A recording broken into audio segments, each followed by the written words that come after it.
इससे पहले कि हम डिस्क्लेमर देखें या हम मार्केट की चर्चा करें और बातें सारी करें, उससे पहले एक इम्पॉर्टेंट अपडेट है जो मैं आपको आज बताना चाहूँगा। ये चैप्टर का एक सिस्टम है जो मैं आज इस वीडियो से कर रहा हूँ। लास्ट वीक वाले वीडियो में कर दिया है, मगर ये आपके सामने अब स्क्रीनशॉट आ रहा है। इसमें आप देख सकते हो जहाँ पे आपको पर्टिकुलर नज़र आ रहा है कि ये सेक्शन वाइज सेक्शन हमें दिखाएगा, जिसको हम लोग चैप्टर बोलते हैं। हर चैप्टर में क्या हम डिस्क्राइब कर रहे हैं, किस बारे में बात कर रहे हैं, ये शो करेगा।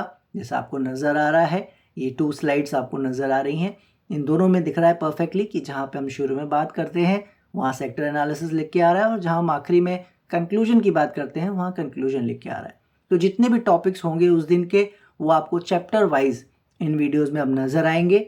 इन वन लाइन आप कह सकते हो कि इसका सबसे बड़ा फ़ायदा यही है कि अगर आप किसी पर्टिकुलर टॉपिक के बारे में समझना चाहते हो, देखना चाहते हो, तो ये आपको डायरेक्टली उसी टॉपिक पे ले जाएगा जहाँ पे आप उसको चेक करना चाहते हो, उसके बारे में जानना चाहते हो। किसी के पास अगर समय की कमी है और वो पूरा वीडियो देख पाने में उस वक्त अवेलेबल नहीं है, तो वो उस पर्टिकुलर टॉपिक को ईजिली देख सकता है। इससे पहले अब आगे की बातें करें, बस डिस्क्लेमर देख लेते हैं, फिर आगे की बात करते हैं।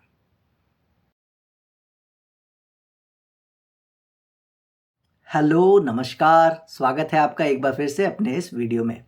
आपको पता है अभी हमने पहले बता दिया है क्या चैप्टर का सिनेरियो है। डिस्क्लेमर दिखाने से पहले ही हमने आपको उसे अपडेट कर दिया है। आई होप आपको हमारा ये फीचर पसंद आएगा। ठीक है, तो चलिए जल्दी से सीधे सेक्टर्स को समझ लेते हैं। सेक्टर्स की बात कर लें अगर सबसे पहले, तो निफ्टी पे फार्मा पे आ जाते हैं। और फार्मा में आपको जैसा नज़र आ रहा है इस वीक वो करेक्शन बढ़ता नज़र आया है, जो पहले तक नहीं बढ़ रहा था, क्योंकि इस वीक आपने देखा फॉल ठीक ठाक आती हमें नज़र आई है। लेकिन लेवल अभी भी आप कह सकते हो ब्रेक अभी नहीं माना जाएगा, क्योंकि उसके नीचे ये वहीं पे खड़ा होता नज़र आ रहा है। देखते हैं क्या करता है, बट ये अलार्मिंग साइन तो दिखा रहा है। ठीक है, देखते हैं क्या करता है। मेटल की बात करें तो मेटल आप देख रहे हो परफेक्टली वो उसी रेंज में है।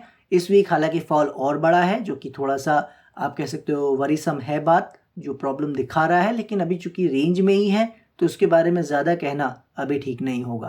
एनर्जी की बात करें, एनर्जी में हम ऑलरेडी दूर की बात करते आ रहे हैं। हमने बात की थी थोड़ा बहुत बाउंस आ सकता है, मगर वो इतना ऊंचा आप क्या देख सकते हो उतना बड़ा नहीं आया बाउंस, और पहले ही गिरता और नज़र आ रहा है। परफेक्टली फाइन, हमें दूर रहना है एनर्जी सेक्टर से, जैसा हम बात करते आ रहे हैं। आईटी की बात करें तो आईटी आप देख रहे हो अभी भी गिरने को राजी नहीं है, तो अभी फिलहाल ये अच्छा कर रहे हैं, समहाउ कर रहे हैं तो कर रहे हैं, हमें वही मानना है। ऑटो की बात करें, ऑटो आप देख रहे हो वो वैसे गिर रहा है, तो इसमें कोई बात नहीं करेंगे। आपको पता है पूरी तरह हम दूर हैं एनर्जी की तरह, इनसे दूर रहना है। अब इसमें कितनी फॉल होगी, कितने समय के लिए होगी, वो वक्त अब आपको बताएगा। ठीक है, एफएमसीजी की बात करते हैं तो एफएमसीजी में ज़बरदस्त फॉल हमें देखने को मिला है। मतलब जितनी चाल इसमें बनी थी सारी कैंसिल आउट करता नज़र आ रहा है। जो आप मुझसे पूछोगे ऑनेस्टली, ये थोड़ा सा सरप्राइजिंग है और हॉरिफाइंग भी है। क्यों है, हम कंक्लूजन में बात करेंगे उसकी क्या नज़र आ रहा है मुझे, बट ये थोड़ा ज़्यादा ही आ गया है मेरी नज़र में, तो ये एक अच्छा साइन नहीं है। हम हालांकि दूर हैं, इससे पहले ही हमने ऊपर रेजिस्टेंस लगा रखा है, लेकिन ये बहुत हेल्दी साइन नहीं है मार्केट के लिए। फिर भी हम देखते रहेंगे क्या हो रहा है, कैसे हो रहा है। ठीक है, तो एफएमसीजी फिलहाल मुश्किल में है। पीएसयू बैंक की बात करें तो पीएसयू बैंक अभी आप देख रहे हो लेवल के नीचे गया था और वापस ऊपर उसके आता नजर आया था, और अभी भी गिरावट इस वीक ज़रूर आई है, मगर लेवल के ऊपर ही है। तो अभी ज़्यादा इसमें कुछ कहने सुनने को नहीं है, रेंज कंटिन्यू है। ठीक है, रियल्टी की बात करें फाइनली, तो रियल्टी आप देख रहे हो लेवल ब्रेक करने की परफेक्ट कोशिश किया है। ये बाउंस थोड़ा सा कंफ्यूजन पैदा कर रहा है, क्योंकि समय पूरा नहीं हुआ है सस्टेनेबिलिटी का, but character is totally clear कि ये नीचे जाना चाह रहा है। बट अभी इसको थोड़ा सा समय और देते हैं। प्रेफरेबली हमें लगता है नेक्स्ट वीक आपको क्लियर हो जाएगा, अगर ये बाउंस आ जाता है या नीचे जाता है उससे क्लैरिटी हमें मिल जाएगी। ठीक है, फिलहाल अभी वो कश्मकश में है, फार्मा की तरह आप कह सकते हो। तो सेक्टर्स हमने देखे जहाँ पे इस वीक काफ़ी अच्छी पिटाई इंडेक्सेस की भी हुई है और स्टॉक्स की तो हुई है, जिसकी चर्चा कंक्लूजन में करेंगे। ठीक है, तो ओवरऑल सेक्टर्स अभी थोड़ा परेशानी में नजर आ रहे हैं। चल के ग्लोबल मार्केट को देख लेते हैं। ग्लोबल मार्केट में डाउ जोन्स की हम डायरेक्टली बात करें तो डाउ जोन्स आप देख रहे हो इस वीक थोड़ा सा फॉल ऊपर से आपको नजर आया है, जिसकी बात मैं आपसे लास्ट वीक कर रहा था कि ये तो सेलिब्रेशन का पार्ट है।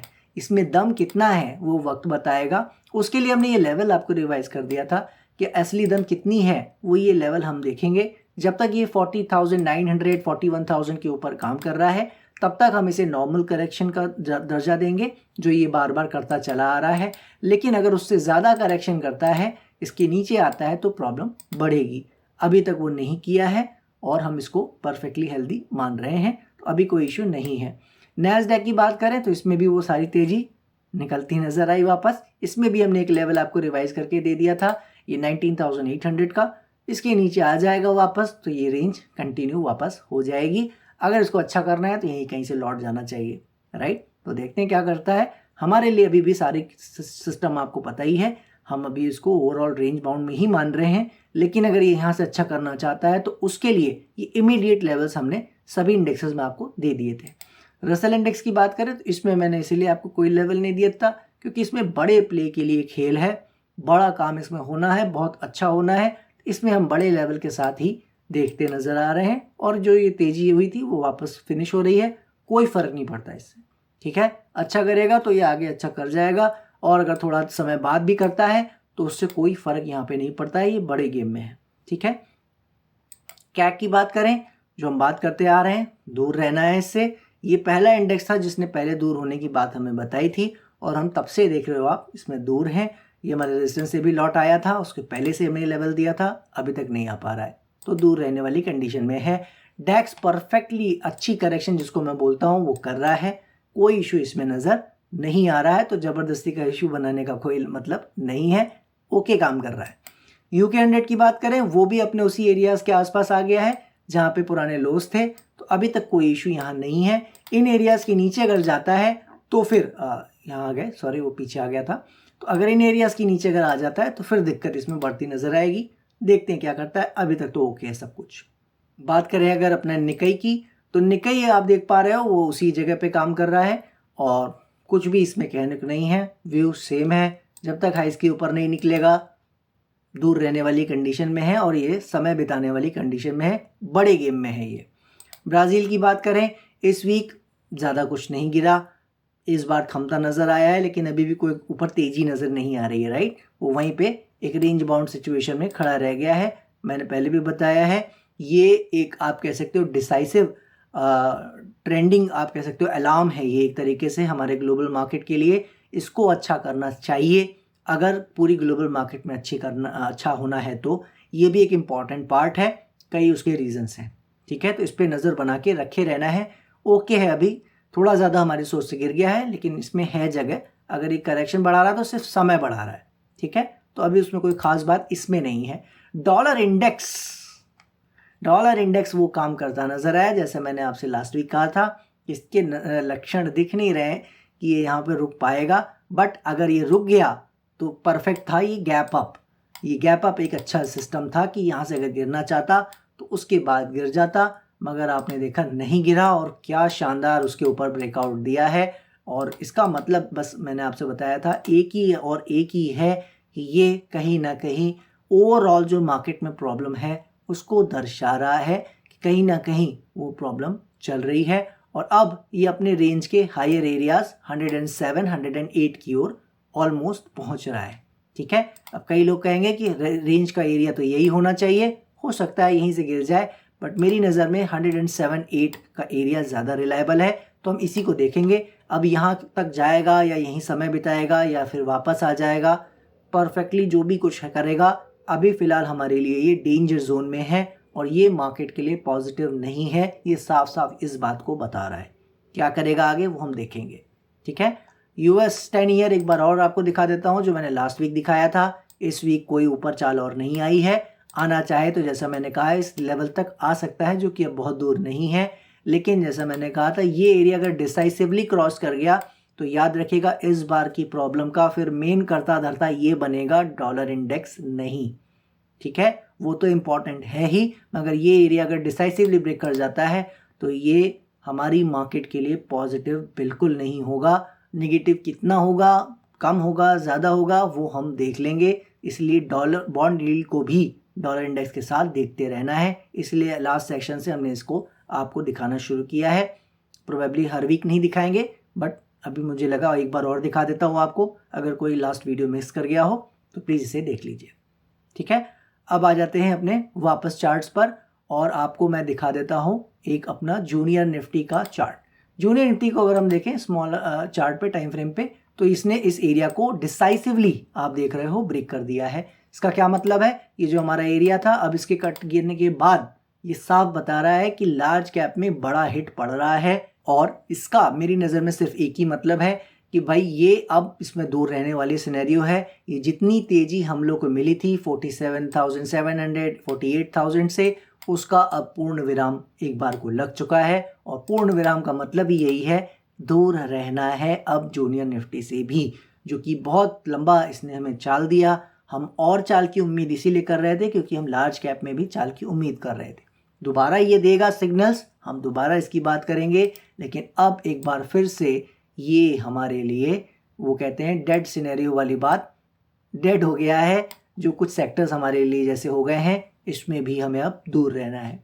तो आप देख रहे हो जैसे जैसे हम इंडेक्सेस देख रहे हैं, जैसे जैसे चीज़ें देख रहे हैं, चीज़ों में परेशानी इस वीक खासकर ज़्यादा आती नज़र आई है, जो कि अच्छा साइन नहीं है। ठीक है, और बात कर लेंगे और देखेंगे। चलते हैं अपने इंडेक्सेस पे और बात करते हैं बैंक निफ्टी की। बैंक निफ्टी के चार्ट पे आते हैं तो जैसा मैंने आपसे कहा था कि ये रेंज जो चल रही है इसमें कोई इशू नहीं है, अगर इसके थोड़ा नीचे आ जाता है, वही इस वीक आता नज़र आया है। तो अगर बैंक निफ्टी के पर्सपेक्टिव से हम इसे देखें तो इसके आने से कोई खास परेशानी नहीं है। ये 49,000 तक का भी लो मार सकता है, इतनी हम एक्सपेक्टेशन की बात आज नहीं, जब ये रेंज में ऊपर चल रहा था तभी से बात कर रहे थे कि इतनी इसमें संभावना है। वहाँ जाएगा या नहीं ये मुझे उस दिन नहीं पता था।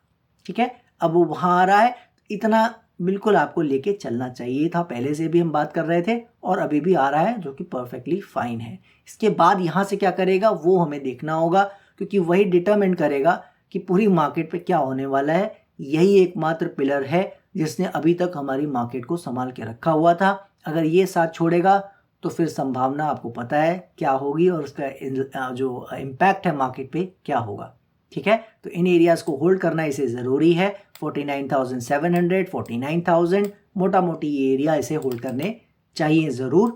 क्या करता है हम देखेंगे, अब पहली बार उसके नज़दीक ये आ रहा है। ठीक है, अब देखते हैं क्या करता है। चलते हैं और निफ्टी के चार्ट को देख लेते हैं। निफ्टी के चार्ट में क्या हुआ है, जो हम बात करते आ रहे हैं, परफेक्टली उसी तरीके से काम किया है। क्या किया है इसने, ये अपना हम जो बात कर रहे थे कि इसमें चाल ऊपर आनी चाहिए, कम से कम बाउंस तो आना चाहिए, इसने वो बाउंस नहीं दिया है। और जो हम बात कर गए थे कि अब जहाँ 23,800 आ गया है, अब 23,400 या 23,000 तक भी ये अब आ सकता है, कोई बड़ी बात नहीं है। हम उसमें क्यों नहीं घबरा रहे थे, क्योंकि हमारा सिंपल सब मानना ये था कि इंडेक्स में हम बायर नहीं थे, राइट। वो हमारा लेवल यहीं कट गया था, आपको याद होगा। उसके बाद हमने बात की थी कि कोई भी चाल आएगी तो हम दोबारा से इसमें बायर बनेंगे। इंटरेस्ट हमारा स्टॉक्स में था, उसके लिए हम बात करते आ रहे थे कि जिसमें हमारी होल्डिंग है उसको हमें as a trading position stop loss लेके चलना चाहिए और उसके हिट होने का वेट करना चाहिए। क्यों, क्योंकि अगर वो नहीं हिट हुआ तो यहाँ से हमें चाल अच्छी, बहुत अच्छी मुझे कहना चाहिए मिलेगी स्टॉक्स में, क्योंकि लार्ज कैप को परफॉर्म करना है, जिसकी हम बात करते आ रहे हैं नीचे से। और आपने देखा है काफ़ी परफॉर्मेंस आई भी, मगर उतनी नहीं आई अभी तक जिसकी हम बात कर रहे थे, राइट। और अभी जिस तरह का फॉल इसने दिखाया है, लार्ज कैप पे जो बड़ा हिट लगा है, जूनियर निफ्टी ने जिस बात को आप कह सकते हो मोहर लगाई है कि लार्ज कैप पे बड़ा हिट पड़ रहा है, ये अपने आप में एक थोड़ा सा आप कह सकते हो परेशानी वाला साइन है। ठीक है, और किस लेवल का है उसकी बात हम बाद में करेंगे। उसको समझने से पहले स्मॉल कैप के चार्ट को, जो हमने अभी तक नहीं देखा है, उसे देख लेते हैं और फिर बात करते हैं उसकी। स्मॉल कैप का चार्ट ये जो आपके सामने आ रहा है, लास्ट वीक इस स्मॉल कैप को गेम में वापस लाने का, जिसकी आपको पता है हम बात कर रहे थे कि ये तो फैब मार्च से ये एरिया मैं आपको दिखा दे रहा हूँ, ये जो हाई लगे थे एक्चुअल में यहाँ से स्मॉल कैप ने परफॉर्म नहीं किया है, हाई लगने को इंडेक्सेस में लग गए हैं। आपको पता है मैं इस चाल को रियल मान ही नहीं रहा था और आपने अब देख लिया है कि वो रियल रही भी नहीं है, ज़्यादातर स्टॉक्स में प्रॉब्लम रही थी। ठीक है, लेकिन जब यहाँ से मार्केट गिरनी शुरू हुई तो हमने देखा इस वक्त स्मॉल कैप में फॉल नहीं आ रहा था, अंडर परफॉर्मेंस जो पहले से थी उसी पे वो इंटैक्ट था, मगर गिर नहीं रहा था। वो आपने देखा इस वीक गिरता नजर आया है। तो इतने बड़े कॉन्टेक्स्ट में जब हम स्मॉल कैप में बात कर रहे थे तो वो ब्रॉडर पिक्चर की बात करने का मतलब था, ना कि कुछ हफ्ते का। इसमें जो है आपको बहुत ध्यान देना है, जो मैंने लास्ट वीक कहा था कि इक्वली ध्यान देना है निफ्टी की तरह, आपको इसमें बहुत ध्यान देना है। क्यों? उसका एक रीज़न इम्पॉर्टेंट ये है कि अगर इसने ये काम कर दिया, क्योंकि देखिए अब ये बहुत दूरी नहीं है, इतनी दूरी आप अगर देखोगे इस वीक में ही अगर हो जाएगा तो मिड वीक में ही हो सकता है, राइट? बहुत दूरी नहीं है, तो मैं एडवांस में आपको बता जा रहा हूँ, तो इस बात को ध्यान से समझ लीजिए। अगर ये 16,500 की साइड आता आपको नज़र आता है, पहला अर्ली साइन 17,000 के आसपास आने पे मिलेगा और फाइनल कंफर्मेशन 16,500 की साइड। तो अगर इन साइड पे ये आता नज़र आता है तो एक बात अपने दिमाग में बैठा लीजिए, मिड कैप और स्मॉल कैप की कहानी अगले 3 to 6 मंथ्स के लिए ये पूरी तरह से पानी में चला जाएगा। इसकी जो प्रोबेबिलिटी है वो 90% से ज़्यादा हो जाएगी। 90% से ज़्यादा, इससे ज़्यादा होती नहीं है। 10% हमारे गलत होने के चांस हमेशा रहते हैं, क्योंकि हम यहाँ एनालिसिस कर रहे हैं, प्रिडिक्शन कर रहे हैं फ्यूचर का, राइट? तो पॉइंट क्या है कि जब ये इस तरह के सिनेरियो में चला जाएगा, उसकी इंपॉर्टेंस क्या है कि हम तो पहले से बात कर रहे थे कि अंडर परफॉर्मेंस है, मार्च से बात कर रहे हैं कि ये नहीं काम कर रहा और ना करेगा, और आपने देखा ये करा भी नहीं। मगर यहाँ आने पे इम्पॉर्टेंस क्या है? इम्पॉर्टेंस ये है कि जो पहले हम बात कर रहे थे कि ब्रॉडर चाल आएगी ऊपर और नए हाइज निफ्टी में मिलेंगे, नए हाइज स्मॉल कैप में भी मिल जाएंगे और हमें स्टॉक्स में बहुत अच्छी चाल देखने को मिलेगी ओवरऑल, उसका जो कहानी है वो बदल जाएगा पूरा। यहाँ से गेम ही पूरा बदल जाएगा। ठीक है, क्या बदलेगा वो अब आपको निफ्टी का चार्ट डिस्कस करते हैं, उस पर बात कर लेते हैं। लेकिन स्मॉल कैप में एक चीज़ समझ लीजिए, नेक्स्ट 3 to 6 मंथ्स इसके पानी में चले जाएंगे अगर ये यहाँ आ गया। ठीक है, और अब बात करें अगर निफ्टी के केस में, तो निफ्टी में क्या होगा, इसका गेम जो मैं इसलिए चार्ट पे ले आया हूँ, ध्यान से समझ लीजिए। इंडेक्स ऑलरेडी आप देख रहे हो अपने सपोर्ट एरियाज के आसपास आ गया है। जितना ये हेड एंड शोल्डर पैटर्न का टारगेट था, जो हम बात करते आ रहे थे कि अगर इसको ख़राब करना था हेड एंड शोल्डर को, तो यहीं कहीं से चले जाना चाहिए था, वहाँ से नहीं गया है। अब इसके टारगेट को ये पूरा कर रहा है, तो इसका टारगेट जैसा मैंने आपको बताया था 23,100, 23,000 के आसपास है, वहाँ तक जाता ही है। और उसमें वही बात है, टारगेट पूरा करने गया 100, 200, 300 पॉइंट और लो मार दिया, तो उसको आप नहीं काउंट कर सकते। इसीलिए मैंने कहा कि वो लो लगाने को 22,800, 700 भी लगाने जा सकता है, कोई बड़ी बात नहीं। अब हम उस खेल में हैं। अगर यहाँ से देखते हो आपकी स्मॉल कैप संभल जाता है, नीचे नहीं आता है और ये भी यहाँ से चल देता है, तो वो हमारा बेस्ट केस सिनेरियो होगा। इसमें क्या होगा कि फिर स्मॉल कैप में नए हाइज लगेंगे, चाहे दिसंबर तक लग जाए या जैन में लगे, जो भी समय में लगे, मगर फिर आप देखोगे निफ्टी में भी नए हाइज लगेंगे, स्मॉल कैप मिड कैप में भी नए हाइज लगेंगे और चाल बहुत अच्छी हमें देखने को फिर मिलेगी। ठीक है, क्योंकि करेक्शन जो होनी थी वो तो फिर हो ही गई है। लेकिन अगर आप ये मान के चलते हो कि अगर यहाँ से लौट भी जाता है, मगर स्मॉल कैप मिड कैप अगर ऊपर का इशारा नहीं दिखाते हैं, वो नीचे चले जाते हैं, तो ये इन्वेस्टर्स के लिए भी सोचने वाला एक पॉइंट आ जाएगा। हमारा ओवरऑल मार्केट परफॉर्म नहीं करेगा, बहुत ही स्पेसिफिक स्टॉक्स स्मॉल कैप और मिड कैप के परफॉर्म करेंगे और मोर और लेस लार्ज कैप परफॉर्म करेगा, जो कि पूरी मार्केट के लिए अच्छा साइन नहीं है। इसकी डिटेल में और चर्चा करेंगे अगर ये ऐसा हो जाता है तो। जैसा आपको याद होगा, एक समय मैं आपको दिखा दूं आपकी याददाश्त के लिए, जब हमने इस वक्त बात की थी दिस जोन, याद है? LOI वाला पैटर्न, काम नहीं करना है, दूर रहना है, ये एक रेंज बाउंड है ना? ये रेंज बनने से पहले आपको बता दिया था कि यहाँ काम नहीं करना है। तो वही बात है यहाँ पे, अब ये प्राइस का फॉल हो रहा है, हमें काम नहीं करना है, ये वो अवॉइडेबल पीरियड चल रहा है। ठीक वैसे ही जैसे हमने फेब मार्च से लेकर जून तक कोई भी काम नहीं किया था, हम अवॉइड ट्रेडिंग की बात करते आ रहे थे, याद है? बिल्कुल ये वही समय है, अवॉइड करना है इसको, कुछ भी नहीं करना है, सिर्फ तमाशा देखना है अभी ये क्या चाह रहा है। बहुत जल्दी हमें कुछ ना कुछ बताएगा। अब बस ये मान के चलिए, जो मेरी उम्मीद थी कि लार्ज कैप में चाल जल्दी आ जाएगी, वो अब देखना पड़ेगा कितना समय लेगा और किस तरह से लेगा, उस कैटेगरी में भी ये आ गया है। ठीक है, तो वो चूंकि इसने फेल नहीं किया है, पैटर्न पूरा किया है, तो अब इसके जो क्या आप कह सकते कॉन्सिक्वेंसेज होंगे और कितने सवियर होंगे, वो हमें उसका अंदाज़ा लगाना है और उसका अंदाज़ा अभी इस वक्त नहीं लगेगा। इसके लिए मुझे थोड़ा समय और चाहिए, इसीलिए मैं बताता आ रहा हूँ और आज फिर दोबारा रिपीट कर रहा हूँ। फ्रेश काम जैसे हम नहीं करते आ रहे हैं, नहीं करना है, बिल्कुल उससे दूर रहना है, बच के रहना है। कोई उम्मीद में कि सपोर्ट है, चलो यहाँ ले लें, बाउंस में कुछ आ जाए, उस तरह का कुछ भी सोच अभी नहीं रखनी है। ठीक है, उम्मीद है कि इन्हीं एरिया से बाउंस कहीं से आ जाएगा, वो बिल्कुल सही बात है, लेकिन उम्मीद पे हम काम कभी करते नहीं, आपको पता है, राइट। ठीक है, वो क्या करेगा देखेंगे, लेकिन अभी पूरी परफेक्टली तरह से दूर रहना है। स्टॉक स्पेसिफिक में भी दूर रहना है। एक बार इसे दिखाने देना है ये चाह क्या रहा है।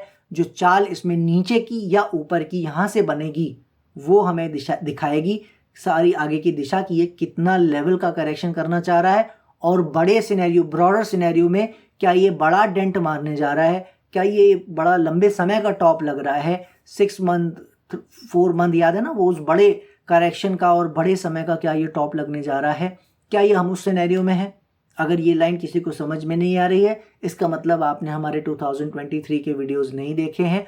अगर नहीं देखे हैं, वन लाइन में बता देता हूँ, एक बड़ी करेक्शन की उम्मीद हम लोग करते आ रहे हैं कि वो पोस्टपोन था, कि वो होना है, प्राइस में होना है और समय में भी ज़्यादा होना है, 4 to 6 मंथ का मिनिमम, राइट। हम ये बात करते आ रहे हैं, स्पेसिफिक टर्म में हमने बात की थी, अगर पॉइंट्स में तो 5-6,000 पॉइंट की करेक्शन की बात करते आ रहे हैं, है ना। तो वो हम पोस्टपोनिंग की बात करते आ रहे थे कि हम अपने 70s की एज में हैं, उस कैटेगरी में, तो कब क्या हो जाए वो कोई नहीं जानता। तो अगर ये वो है तो उसका भी हमें अभी जल्दी पता लग जाएगा कुछ समय में, थोड़ा समय दीजिए। ये क्या चाह रहा है, अब पॉइंट हमारा क्या है, स्मॉल कैप का, वो कॉन्ट्राडिक्टरी है। अगर वो नीचे आएगा तो ये मुहर लग जाएगी कि स्टॉक की ज़बरदस्त पिटाई होनी है, ठीक है। अगर वो नीचे नहीं आएगा तो फिर स्टॉक्स की पिटाई फिर टल जाएगी और फिर ये यहाँ से अच्छी चाल देगा। तो किस तरह से ये सारी चीज़ें पैन आउट होने वाली हैं, इसीलिए बोल रहा हूँ अभी सब कुछ अर्ली स्टेजेस में है।